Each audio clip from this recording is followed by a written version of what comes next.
I'm going to be showing you how to fix Discord update failed.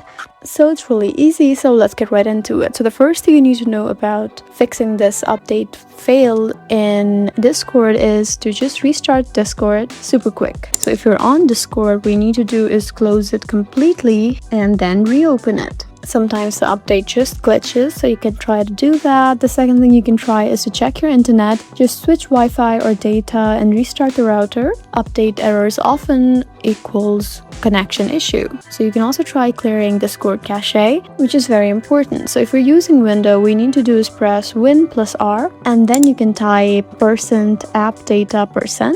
So that might work. Then you can just delete the Discord folder and go back and open it, and then reopen Discord to see if that works. And if you're using Mac, then you just need to go to Command plus Shift plus G, and then you'll find it. You can also try reinstalling Discord. This is the best fix if nothing works.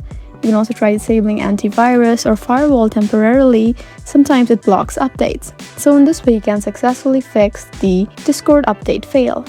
I hope this video was helpful for you. Please leave us a like and drop us a comment down below, and we'll see you again in our next video. Thank you for watching.